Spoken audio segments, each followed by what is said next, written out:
Welcome in to the Gramlich and McLean podcast, presented by Ingles, the official supermarket of Gramlich and McLean. Mac, we need to recap the national championship game. Miami falls to Indiana 27-21. Indiana, what a game. What a game by both teams.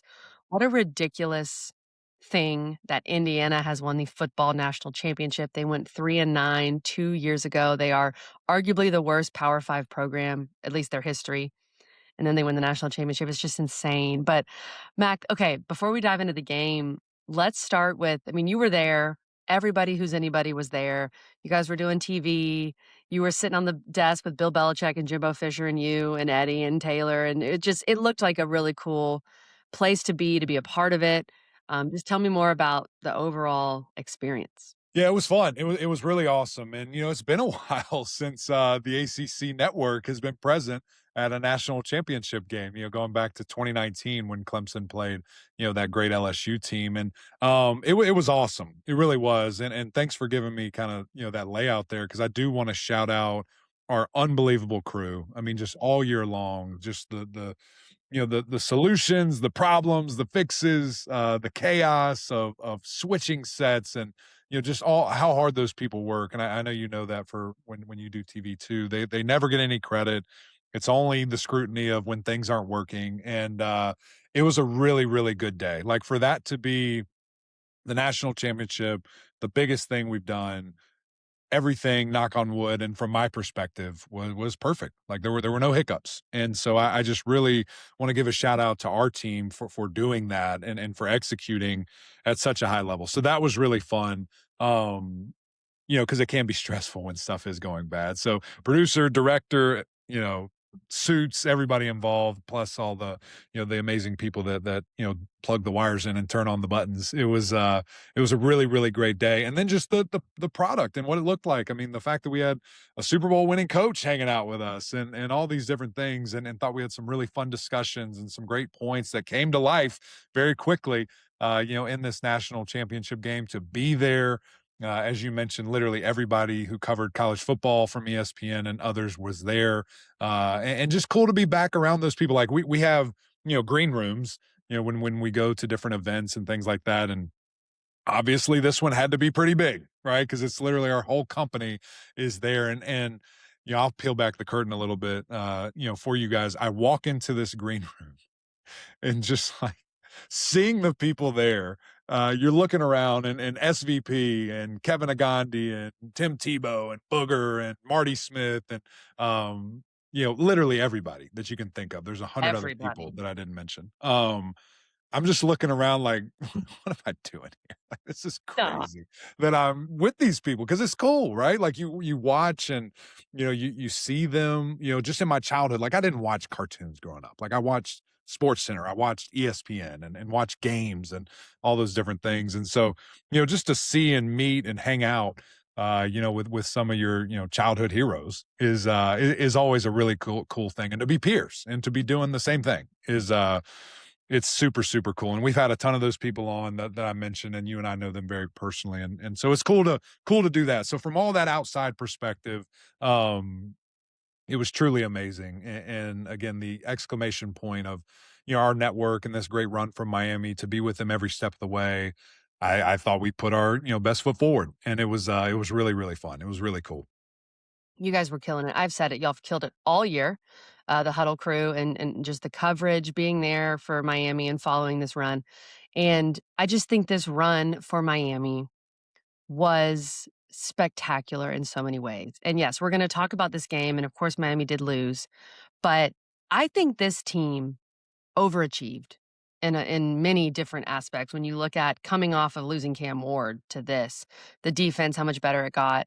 And yeah, I know it's heartbreaking. Like when you look at this score, losing by 6, you miss a field goal, you have a blocked punt. Like the missed opportunities are going to haunt Miami fans forever. But the fact that you got back here and you had this type of year, I think is I hate to say moral victory, but that is the reality. So let's just start with the game, Mac. Your overall takeaways, and we want to give Indiana a ton of credit because they don't make mistakes. Like they just don't, Mac. And even Miami was able to disrupt Fernando Mendoza, get him on the ground, beat him up. And he didn't even have a great game from his standards, but he made the plays that he needed to make, and Indiana was a very deserving champion, but I still think so many positives to talk about with Miami. No question, and this is exactly the type of game I thought it would be. Now, again, I thought that Miami would win, and they were right there, had a chance. But I thought that it was going to be a dogfight. It was going to be a slow start, and then guys would figure it out and make some plays, which that's what we saw. And as you mentioned, give a ton of credit to Indiana and that coaching staff and Coach Cignetti. Man, he's as good as it gets. And listen, I think championships, still matter and number of championships. And so, I've seen a lot of people saying he's the best coach. I still think Kirby has something to say about that. But if you're doing like power rankings and what have you done for me recently, I don't know how he's not number one, just with how he's Sure. done And it. what would he do with Georgia's players, Mac? Crazy to think about. It's crazy to think about. So yeah, so I'm with all of that, and kind of think that, and Fernando still, like you said, underachieved from the regard of the quarterback position. I mean, he had 180 yards. That's crazy to think you want a natty against a team like Miami with only throwing it for 180 yards, but he had so many great clutch plays, multiple fourth down conversions, the fourth down touchdown run that was just like the Heisman moment after the Heisman's already been secured, all these different things. It was a really special game from them. And, they threw obviously some great punches in the first half. They absorbed some great punches from Miami and still at the end of the day stood tall and ultimately had enough to win that game. But, looking at it from Miami's perspective, I have thoughts kind of all over the board there. And, kind of what you said, this is a team that, overachieved and was able to make an unbelievable run. And I think you look kind of big picture of what Mario Cristobal has done. 5 wins, 7 wins, 10 wins, 13 wins with a national championship appearance. This program is in a great spot and will be, for the foreseeable future with him at the realm and how he does things, or at the helm, excuse me, and the way that he runs this team. So, looking at the game, the way it went, slow start, right? Like I thought the offense was, had a couple plays in the first drive, but then stalled out. And then just that was the theme of the first half. Couldn't get out of their own way. Started 0 of 8 on third down. That's tough. That's really tough. And I know how good Indiana's defense is. I know the issues and problems. You and I spoke about that ad nauseum that they can cause, especially on that defensive line that is undersized, but they did great. Mhm. And just cause chaos with stunts, with games, with twists. And I thought Miami didn't adjust quick enough in the moment. Now, clearly, again, they had a chance to win the game, so it worked, and they did make adjustments. But I was surprised by how slow of a start the Hurricanes had at home with what we've seen from them, all these different kind of things there. I thought the defense just really proved how elite they are. I mean, those guys were getting after it. There were certainly times where you thought, man, they're just gashing them, running the football, but Miami held them to under 3 yards a rush. Like that's impressive. They ran it 45 times, Indiana did. And Miami just stood strong, stood strong. Ruben Bain, freak of nature. Like Oof. that dude is about to be a top 5 pick. I think Keem Mesidor is going to slide in, to the end of the first round there, or very early second. He is electric. But I also want to give Moten a ton of credit. Yes. I thought that he played his best game by far. Hopefully he comes back. That can be an amazing centerpiece, for this defense, and a guy that can, be, eternal at Miami if he comes back and puts together a season that I think he maybe can. Um, so loved what I saw there. I did not like the all the free access throws that Miami was allowing Indiana to have. I mean, this Mm. is the Heisman Trophy winner. This is the guy that, literally is the best quarterback, in the entire country with the number one team, and we've got corners that are 10 yards off when all they run is RPO. Like it's what they do. And so he sees that pre-snap. Guess what he's doing? He's not even faking the handoff. He's throwing it out there because that's it, automatic 5 yards at minimum. And I was really disappointed with that, and just allowing them to kind of cut you 1,000 times, death by 1,000 cuts there.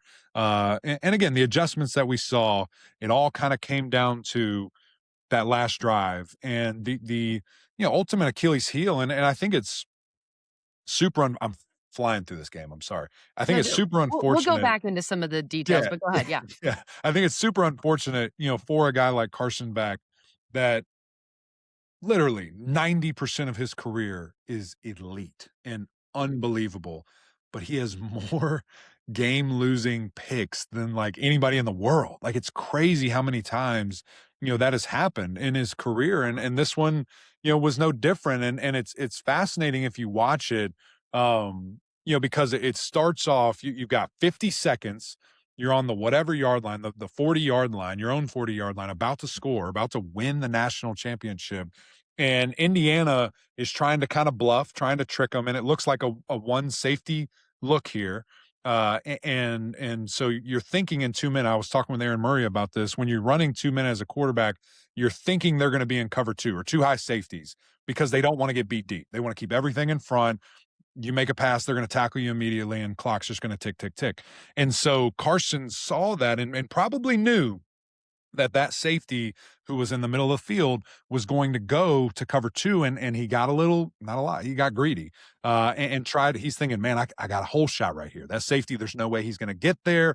I can just float this ball right here. It's going to be a huge gain. Well, what he forgot in the moment, in the biggest moment of his life, is there was no one else running to the left. So that cover two corner that is supposed to sit and squat on an out, on anything underneath, didn't need to because there was nothing underneath. So as an elite player as he is, KG, he knows nothing's coming. He can just back up. He can just go with that safety. So if that corner, if there was literally just if a running back just ran a little out route, that's a good pass. That's a good play. But he didn't, and there was nothing there. And so that corner just fades, and it's a hole shot in a hole that's not there. Yeah. And the guy makes an easy play on top of the receiver, not even looking for the ball, like didn't even know the ball was coming. Now, the part that will make you very sick, Canes fans, if you go back and watch this, Carson's best throw that he's made all year, multiple times, is the dig route. And so that's essentially a 10-yard in. Malachi Tony's wide open, about cuss there, sorry, and Mm. maybe scores a touchdown. And it's hard. It's hard. And listen, I've never been a quarterback. I've been in big time situations, and I know things happen really fast and you just react as quickly as you can. And there's sometimes that's not the right decision. And that was very much the wrong decision. And it's really unfortunate. But if you told me at the end of the day, Carson's going to throw for 230 and a touchdown, Mark Fletcher's going to have 112 and two touchdowns, Malachi Tony's going to have 120 plus and a touchdown, and Fernando only has 180 yards, I think Miami wins this game by 20 points, and they lost. And so it is disheartening that I thought Miami played 75% perfect game of everything we could want, minus the turnover, minus special teams, and minus a couple of timely, really bad penalties that just you can't do that against a team that literally has played perfect nearly all year. Did you know Ingles only sells USDA choice and prime cuts of meat? Maybe it's time to reward yourself. Our butchers cut all our meat fresh in the store every day. Grass-fed, organic, you name it. Not only that, we'll even cut it to order just the way you like it. And we grind meat fresh in the store multiple times a day. It's all in the bag. That's the best meat in town for the best folks in town. Ingles, low prices, love the savings. You're exactly right. They're gonna make you pay. Any mistake you make, Indiana will make you pay. That's what they've done all year. You, of course, lost the turnover battle with the pick at the end, but you didn't force any turnovers, and Miami had a few chances perhaps to force a turnover, didn't make it happen, and the blocked punt. I mean, Mac, you can't do that in the national championship, period. But against Indiana, Indiana is like and of course Indiana made that happen. It's not like that just happened. They made it happen. But when you have those 7 points and the missed field goal at the end of the half, which just doinked, which, Miami's had some issues doinking some field goals in this playoff. Those are things that will haunt you forever. If you're Miami, if you're Mario Cristobal, if you're Miami fan. So it's not all on Carson Beck on that final mistake. It's definitely not. And you wouldn't be here without Carson Beck. Like Correct. he was the guy you needed, I think, if you're Miami, to get you over the hump with the way that he generally manages a game and doesn't make mistakes. I do think overall, Mac, the defense was fantastic in so many ways. And if you have more critiques there, we can get to them. But I thought the defense was just great. Offensively, I think if you're Miami, I heard D Money talking about this on Kane's Insight, and we've talked about it all year, really. you've gotta find a way to get more explosive, specifically on the outside, and I think a lot of that comes from, yes, your wide receivers, but also a quarterback that can push the ball downfield a little bit more. Right. Because Malachi Tony, even though he can make something out of nothing, you can't rely on that necessarily at the end of a game, so that's something that I think Miami obviously wants to get.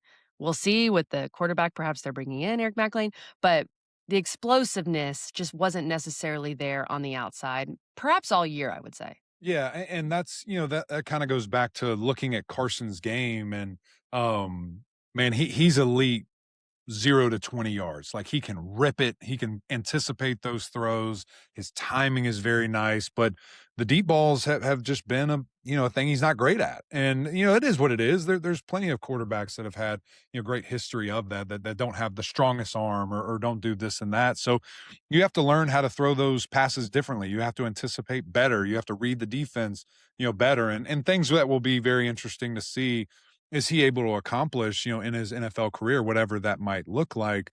But that does limit you offensively, and it does allow defenses to defend you differently. It doesn't, make them think or defend the entire field and have to back up and bail, and that obviously opens different things, and you can't really kill people when they do start to creep up. Now we saw a couple of those throughout the year, and certainly a big one against Ole Miss.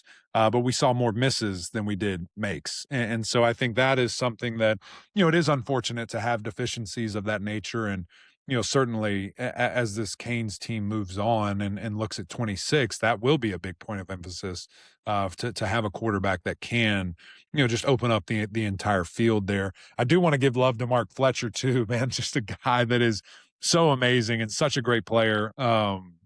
Man, he's super fun to watch, and just the way he carries himself. I want to address also the little altercation that happened after the game. I don't know if you saw this, KG, but it looked like he threw a punch. And I have since seen from numerous Miami staffers that young man from Indiana was talking about Mark's father. Now I don't know what he said. Obviously, I know Mark well. You have interviewed him or seen him. I've never seen anything like that before. So in my estimation, something had to have been really wrongly said, really bad to be His said there. father who And, has and passed away, yeah. his father was passed. So I think that's really unfortunate. And I hope, that there's not any, I hope it's just dead. Maybe Mark apologizes, whatever. Maybe he doesn't need to. I don't know. But that was really unfortunate that he had to deal with that as well right now. Yeah, I saw that too, Max. So, and we both have we know the kind of person Mark Fletcher is. He's been on this show. That was unfortunate to see. But overall, Mac, I mean, there's so many ways we can talk about this, and we will do a full recap of Miami's season, a season review, and look ahead. What do you think is the legacy of this Miami team getting Miami back to the national championship and truly back in the national conversation? Yeah. Well, you heard it from, Coach Mario Cristobal after the game. He said this is the most impactful team we've had in the past 25 years. Going back to that 2001 national championship, greatest of all time, kind of team there. And I think it's still to be determined, but is this the team that, is the foundational piece that that people say I am, at Clemson, for getting your team to that place that you haven't been in so long. And then, you kind of have, giants standing on your shoulders. You have these great teams that come after that have tasted it, that have, seen what it takes. And honestly, it's not even, a ton about that for me. It's even more so of, man, we can trust these coaches bar none. Like it worked. We got there.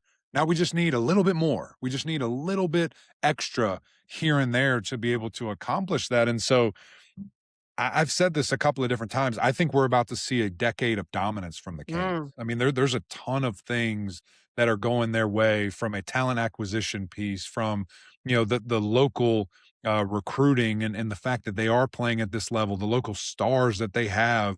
I mean, Malachi Tony's as good as anybody in the country. He's from 5 minutes outside of campus. Like he's right there. And so how many other stories are like that in these next coming classes that are going to stay? How many guys are like that who maybe left because Miami wasn't that? Now they want to come back home and transfer, back to Miami. So that's kind of what I envision. But time will only tell, what this season was and what this led to. for the future of the Miami Hurricanes. Rollback just dropped their licensed game day collection. Polos, hoodies, Q-zips, custom designed for your school. On game days, we wear Rollback, period. It is really crazy too. I know we talked about this story with D Money and so many different people. The Fernando Mendoza piece that he's from Miami. He wanted to go to Miami, all these different types of things. And, he ended up where he was supposed to be, obviously. But it just speaks to the talent and the people and the recruits that you have and the breeding ground that is down there in South Florida. And the other question, Mac, is what program that's dead right now is going to come back to life in this new era with the portal and who's going to hire the right coaches and bring in the right pieces. Indiana went 3-9 2 years ago. There are two Power Four teams that went 3-9 this year, Mac. Do you know? Do you have a hunch there? One of them is in this very league, Virginia Tech. So there are, and Colorado's the other one. A lot of teams went 4-8. Obviously, that's a different number there. But yeah, there are so many programs that feel dead right now. And Miami was one of them, just a few years ago that felt dead. But of course, they had the history. But there are so many programs that feel dead. And you watch what just happened. Indiana winning the national championship in football. Anything is possible in this new portal era. You have to have the right pieces together and obviously the right coach. But I think that says a lot, Mac, going forward. I do too, and I like that you use the Adidas slogan there. Very applicable here with anything is possible. Very nice. I hope they're sending you a check in the mail there. We'll see. But yeah, it is, and I think we should take a second right here to just kind of look at what does this mean for college football. The fact that you have historically the worst team ever from a winning percentage completely flip 180 and go to a playoff the first year and then win it all the next year, with some coach that says, Google me, I win. Like, what? That's crazy. And a team that is not flooded with 5 stars, a team that did not spend $50 million on a roster, a team that's mostly built of JMU players and a Cal quarterback. Like, what are we talking about? It's crazy to see how they were able to do it. It's crazy to see, how special, this team is and these players are that came together and went 16-0, the first 16-0 team in modern football. And so, yeah, what does that mean? Do we see other teams try to copycat and take that approach of I'm only taking 5th-year players. Like I want old guys that have been there, done that, don't have a lot of injury history, are very productive, no matter what level it's on. That's going to translate. Is it, looking at from a perspective of the administrators and the boosters and the presidents, why are you not winning right now? They're doing it in Indiana. Why aren't you doing it? The time, does that speed up for these guys that are being paid millions and That's going to millions be an of issue. dollars? It is. It's going to be a And why weird can't we issue. win? Indiana won. Correct.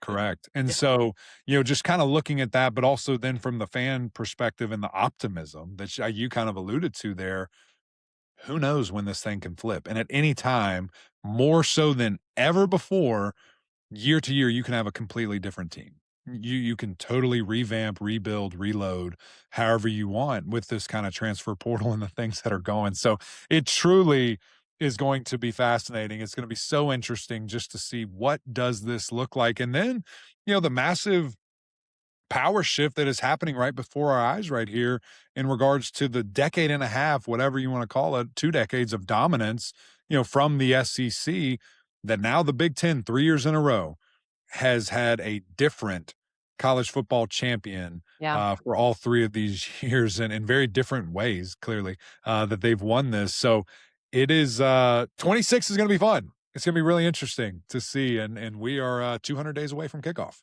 And the money piece of it all, right? Because And the the Big money. Ten has these huge schools. I read today that Indiana has 800,000 living alumni. That is absurd. Plus, you got quite a few successful people in there, like a Mark Cuban. I don't think money is a problem for Miami at this point. So that's a good sign for Miami going forward. Mac, one more thought for me, and I know we'll get into, like we said, full breakdown of Miami in the offseason.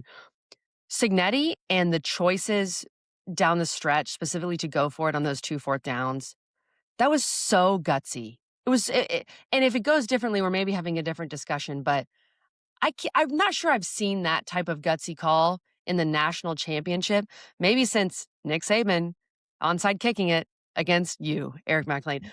I I can't get over that. I thought that was so impressive, and I saw Corey Heatherman saying he really regretted not calling a timeout himself, or Miami not calling a timeout once they realized Indiana was going for it on 4th and 5.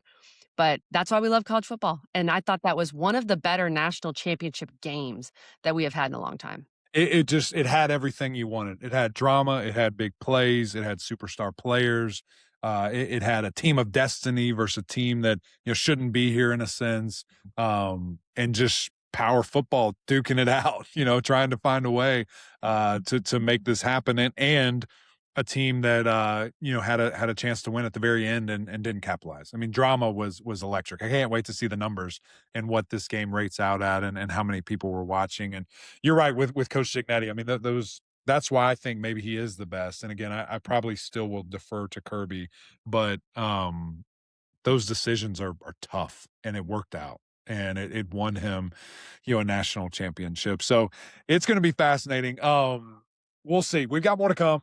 We're entering off season mode. We might take a little break, maybe a little breather. KG, I don't know how long. We'll see. We Maybe at deserve it, least to Mike, especially February. because it's about to be snowmageddon here in the Snowmageddon. Y'all South, be so safe, everyone brace please. yourselves. That's right.